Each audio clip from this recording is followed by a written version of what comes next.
La pomme de discorde, entre autres l'économie, le droit à l'avortement et surtout la politique de l'immigration. Ils portent le même prénom, Fabrice. Ils sont d'origine camerounaise. Partenaires en affaires mais adversaires en politique, ils sont l'illustration parfaite de cette Amérique divergente sur le choix de ses dirigeants. Même si à la fin, Trump renvoie plus de personnes, au moins il aurait prévenu les gens. Il dit ce que vous voulez entendre, mais ce n'est pas dit qu'il n'est pas hypocrite, il est hypocrite. Non. De manière concrète, Donald Trump a promis que à partir du premier jour, il va déporter des millions d'immigrants. Bon, il dit illégaux, mais ce sont quand même des immigrants. Et j'ai envie de dire que, et pendant toute la campagne, vous avez vu, il y a même une chanson où on a dit que they eat the pet, they eat the cat, they eat the dog. C'est-à-dire que ils sont allés au point de stigmatiser les immigrants en disant que c'est nous, dans ce pays, qui mangeons leurs chats, leurs chiens. Et quand on s'attaque aux animaux des Américains, ça devient très sensible. Il a dit encore que la plupart des crimes, des viols sont commis par les étrangers, les immigrants que nous sommes. Et moi, je pense que c'est une stigmatisation de trop. Vouloir mettre tous les problèmes du pays sur notre dos, je trouve que c'est pas normal. Et voilà pourquoi nous avons combattu Donald Trump jusqu'au bout. Mais la majorité des Américains ont vu en lui leur espoir. Et voilà, on va s'en faire et voir. Et nous allons résister. Hein. Il faut comprendre que je supporte Donald Trump depuis 2016. J'ai eu beaucoup de problèmes par rapport à ma position. Donc je voulais quelqu'un qui vient un peu bousculer le système, quoi, qui vient un peu changer la façon qu'on fait les choses, le protocole dans l'administration et tout. Et je voyais en lui celui-là qui venait économiquement dans le domaine de l'immigration et dans tous les domaines qui changent vraiment les choses. Et si tu aimes l'Amérique, franchement, tu sais que l'Amérique doit avoir les frontières. Ils ont des lois et ces lois doivent être respectées. J'aime l'immigration, mais j'aime quand c'est légal en fait. Donc je pense que l'Amérique, comme tous les pays, doit maîtriser ses frontières. Le rapatriement massif d'immigrés illégaux promis par Donald Trump au cours de la campagne électorale est un sujet qui fâche. Pour en savoir davantage, nous rencontrons Fatmata Bari, spécialiste des questions de l'immigration. Une distinction essentielle doit être faite entre deux catégories d'expulsés. Les expulsions appelées removal concernent les personnes qui font l'objet d'un arrêté d'expulsion. Ce sont des expulsions formelles qui se déroulent devant une cour d'immigration. Les empreintes digitales des immigrants sont relevées et leur identité est fichée. Les personnes concernées ne peuvent plus demander d'autorisation pour entrer légalement aux États-Unis pendant plusieurs années. La seconde expulsion, nommée return, est moins formelle. La police reconduit à la frontière les immigrés avec leur accord en leur garantissant que leur identité ne sera pas fichée. La plupart du temps, ce type d'expulsion concerne les immigrés mexicains appréhendés au passage de la frontière et directement reconduits de l'autre côté.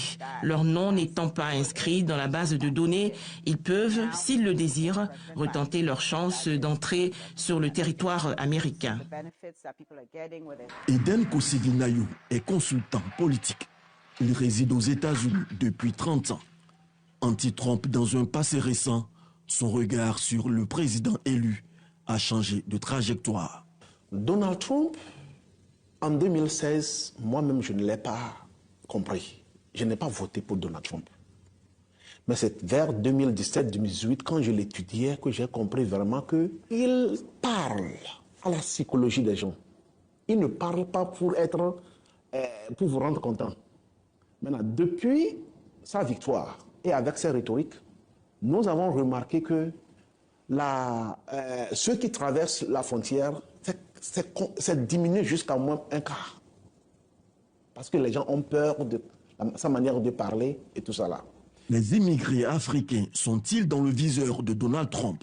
La majorité des gens que Donald Trump va vouloir vraiment déporter sont ceux qui sont traversés par frontière terrestre. Parce que nous avons une frontière qui tend vers plus de 3145 km. Frontière Amérique-Mexique. C'est de là que plusieurs personnes viennent. Je ne pense pas que ça va vraiment toucher les Africains parce que la plus grande majorité des Africains sont très courageux. Nous travaillons et nous ne sommes pas... C'est-à-dire, sauf si tu es impliqué dans des problèmes criminels, tout ça là, tu es un danger pour le pays, là, le président va te déporter. En 2016, quand il est venu, en 4 ans, il a déporté moins que tous les autres présidents qui vivent aujourd'hui, y compris Biden. Les immigrés africains sont nombreux à New York, dans la ville qui ne dort jamais. C'est à bord du taxi de Kaku que nous embarquons pour Times Square. Trump a été d'abord président des États-Unis d'Amérique, nous le savons tous. Son amour pour l'Amérique est incontestable.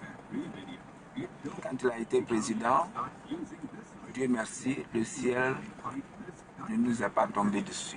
En fait, le président Trump n'est pas contre l'immigration aux États-Unis. Il est contre l'homme qui immigre ici sans visa. Times Square, la belle, brille de mille feux.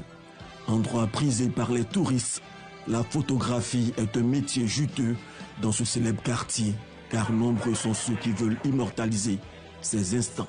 Kader, immigré égyptien, gagne sa vie sur cette célèbre rue, mais refuse de se prononcer sur la politique américaine. Je n'ai pas à donner mon opinion sur Donald Trump parce que je ne suis pas américain. J'aime juste ce pays parce qu'il m'a donné tout ce dont j'ai besoin. Je voudrais rester ici longtemps, s'il plaît à Dieu, pour me réaliser avant de retourner en Égypte.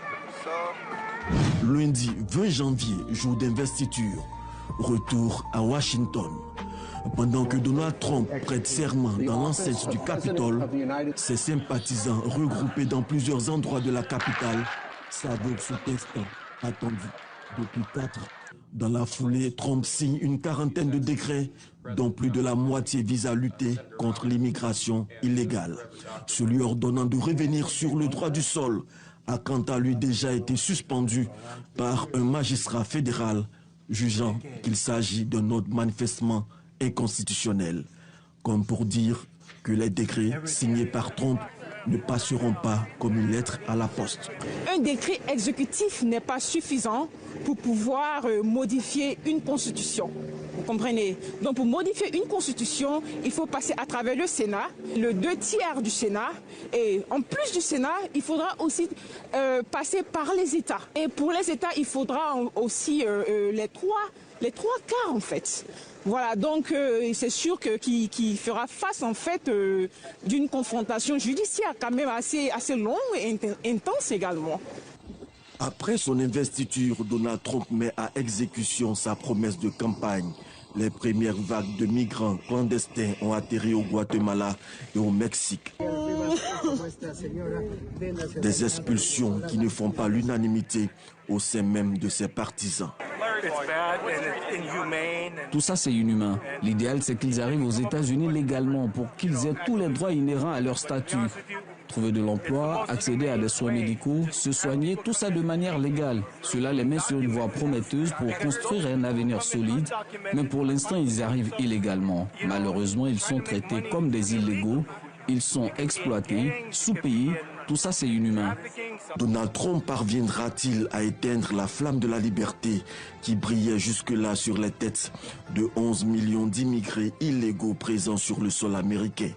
Une certitude, les migrants clandestins pourraient avoir le sommeil troublé au cours des 4 années à venir.